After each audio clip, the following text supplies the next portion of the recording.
Varicose veins తో బాధపడుతున్నారా? భారతదేశంలోనే బెస్ట్ ట్రీట్మెంట్ అందించే ఏకైక హాస్పిటల్ ఏవిస్.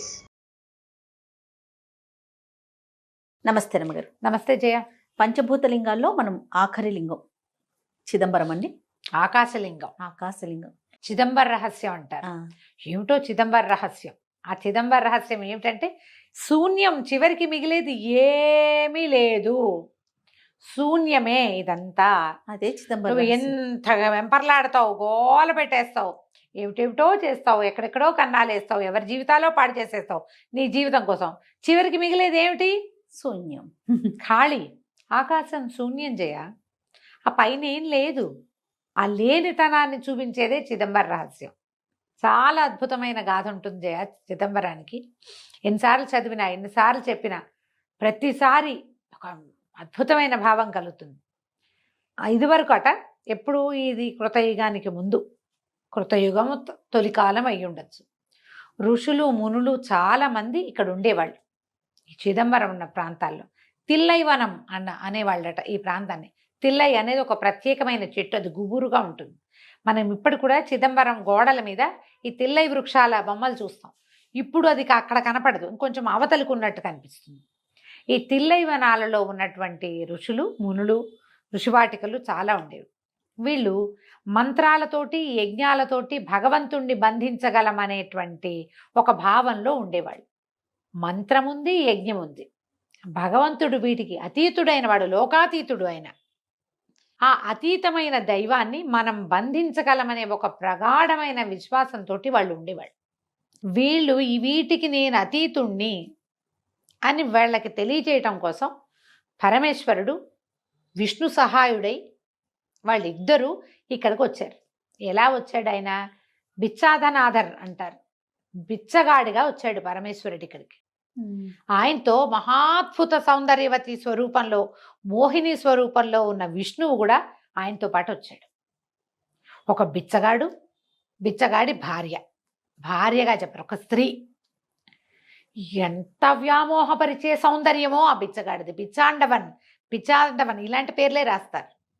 బిచ్చగాడుగా వచ్చినటువంటి అతని వెనకాలన్న మహాద్భుత సౌందర్యవతి, మోహపరిచే సౌందర్యం ఉన్నటువంటి వీరు చూసి ఋషిపత్నులు మోహంలో పడిపోయారట. అంటే ఒక దిగ్భ్రమకి చెందారు. ఏదో మోహం కాదు, లోబడిపోవటం అనగానే మనం ఏమనుకున్నాం, మనుషులు లోబడిపడటం అంటే మగవాడికి లొంగిపోవటం, స్త్రీలు. ఇది కాదు. మహాద్భుత దైవిక శక్తి, అందులో ఉన్న దైవత్వానికి ఆకర్షితులైపోయారు. వాళ్ళు ఎటు వెళ్తే అటు వెళ్ళిపోయారట. వాళ్ళకేంటి, వ్యామోహపరచటమే వాళ్ళ ఉద్దేశం ఏదైనా వాళ్ళు వ్యామోహపరిచేందుకే ఉన్నవాళ్ళు. ఎప్పుడైతే ఈ స్త్రీలు వీళ్ళ వెనకాల పడిపోతున్నారో, ఈ ఋషులకి, ఈ మునులకి అందరికీ కోపం వచ్చిందట అక్కడున్న బ్రాహ్మణ సమాజానికి. అతన్ని అదిలించి ఏం చేసినా సరే సమాధానం చెప్పేస్తున్నాడు. వెళ్ళటల్లా అవతలకి. వీళ్ళేమో ఆయన కేసి కళ్ళు అంటించేశారు. క్రియలు చేయటల్లా. ప్రార్థించండి అంటే అతన్నే, పూజించండి అంటే అతన్నే, చూడండి అంటే అతన్నే. ఏం చేసినా క్రియ వేరే క్రియలోకి వాళ్ళు రావటల్లా. అందుకని వీళ్ళు ఏం చేశారట, మంత్రాలతోటి సర్పాలని సృష్టించి వదిలిపెట్టారు ఆ బిచ్చాండవన్ మీదకి. ఆయన వాటన్నిటినీ తీసుకుని ఒకదాన్ని మెళ్ళో వేసుకున్నాడు, ఒకదాన్ని తల మీద పెట్టుకున్నాడు, కొన్నిటేమో చేతులకి, కొన్ని పాదాలకి అలంకరించేసుకున్నాడు. ఏమిటి, పావులు చూస్తే భయపట్టాల. మంత్రాలతోటి ఒక పులిని పంపించారు. ఆ పులి మీదకి దూకితే ఆయన దాన్ని ఇట్లా పట్టుకుని ఇట్లా చీల్చి ఆ చర్మాన్ని నడువు కట్టేసుకున్నట్టు. ఇంత క్రియ జరుగుతుంటే ఈ స్త్రీలు భయపడాలి, కానీ ఆ దిగ్భ్రమలోంచి బయటికి రాలా వాళ్ళు. ఏం భయలేదేం లేదు, చూస్తున్నారు అంతే. ఇంకా ఆయనకు లోబడిపోయి ఉన్నారు. అక్కడి నుంచి వీళ్ళు ఏం చేశారు, ఒక బ్రహ్మాండమైన రాక్షసుడిని సృష్టించి వదిలిపెట్టారు. ఈయన వాడి జుట్టు పట్టి ఇట్లా కింద వేసి అతని మీద పాదం మోపి వీపు మీద ఇట్లా నిలబడ్డాడు. పైకి నిలబడి ఒక నవ్వుతోటి తాండవం చేయటం మొదలుపెట్టాడు. ఎప్పుడైతే ఈ రాక్షసుడి మీద కాలు పడి ఆయన కాలు ఇట్లా లేచింది, బొటన వేలు ఆనిందట, పైకి లేచాడు. ఎంత మనిషో! పైకి లేచి చేతులు అవి కదిలి, జుట్టు కదిలేసరికి పరమేశ్వర సాక్షాత్కారం కలిగింది వాళ్ళకి. ఆయన ఏం చేస్తాడు, ఆనంద తాండవం చేస్తాడు. ఆయన తాండవమే ప్రపంచం, ఆయన కదలికే ప్రపంచం. ఎట్లా కదులుతుంది, ఎలా నడుస్తాం మనం? దీని మీద చెట్లో పువ్వులో ఇంకోటి ఎట్లా పుష్పిస్తాయి? భగవంతుడి కదలిక అది. అది వీళ్ళకి తెలిసింది. ఎప్పుడైతే ఈ పరమేశ్వరుడి స్వరూపం కనపడిందో, వీళ్ళు అంతకుముందు ఎలాంటి వాడిని చూస్తున్నారు? బూడిద పూసుకుని ఏదో సౌందర్యవంతుడుగా ఉన్నాడు. ఈ పాములు, ఈ పులి చర్మం, ఈ బిచ్చగాడిలాగా కనపడేటువంటి ఒక స్వరూపంలోంచి మహాద్భుతమైన పరమేశ్వర సాక్షాత్కారం జరిగింది. ఆ వెనకాల నిలబడి మహాద్భుత సౌందర్యవతిగా కనపడుతున్నటువంటి ఆ మోహిని స్వరూపం ఆయన లోపలికి వెళ్ళిపోయింది. చూస్తూ ఉండగా అప్పటిదాకా బిచ్చగాడిగా కనపడుతున్నటువంటి ఆయన ముఖంలో దైవ కళ అలా కనపడ్డం. మరి విష్ణుమాయ అది వెనకాల నుంచి ప్రవేశించేసింది. ఎప్పుడైతే ఇది కనపడిందో వెంటనే ఋషులు మునులు తెలుసుకున్నారు. అప్పుడు వెలిసిన స్వరూపమే చిదంబరంలో ఉన్న నటరాజ స్వరూపం.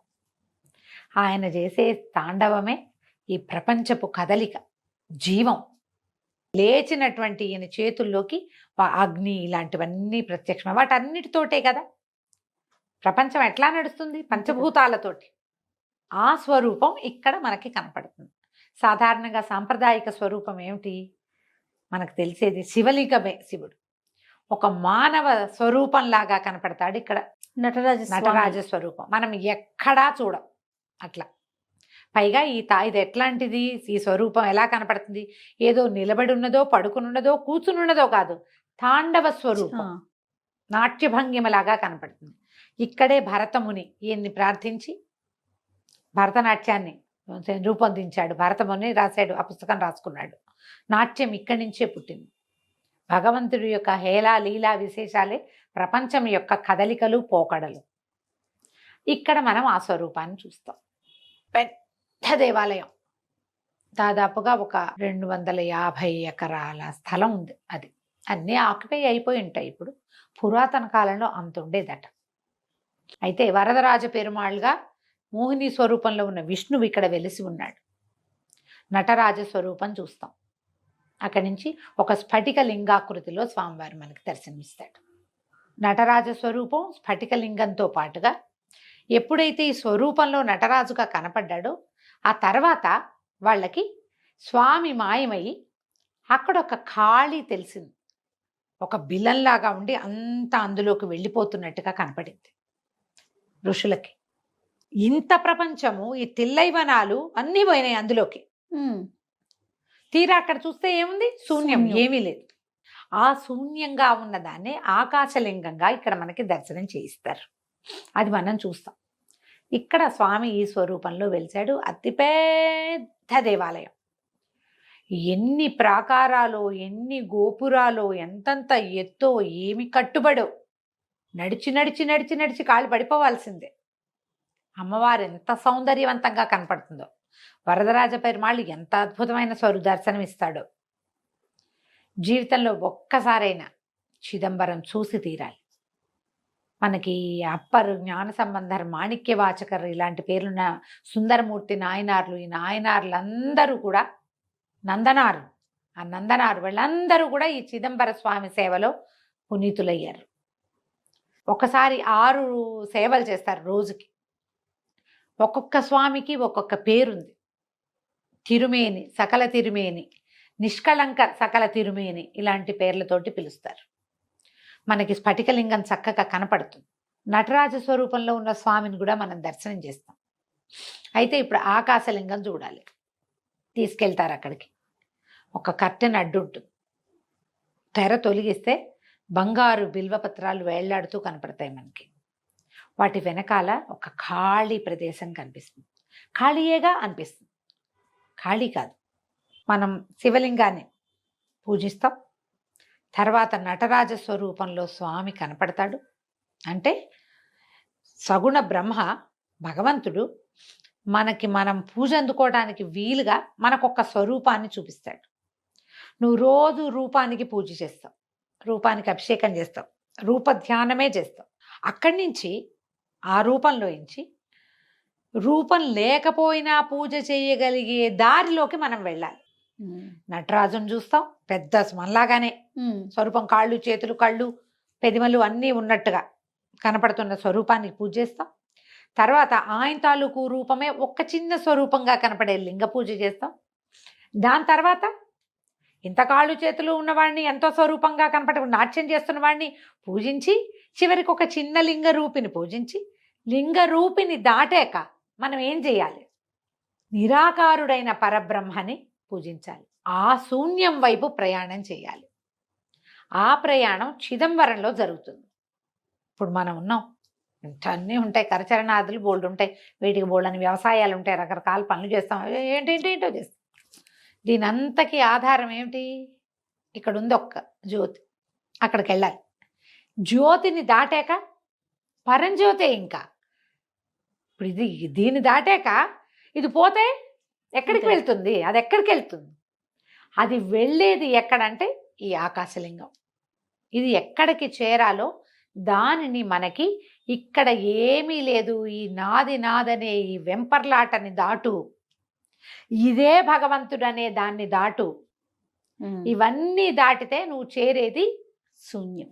ఆ శూన్యమే భగవంతుడు. అక్కడికి చేరే దారిని చిదంబరం మనకి ఒక రోజులో చూపించేస్తుంది.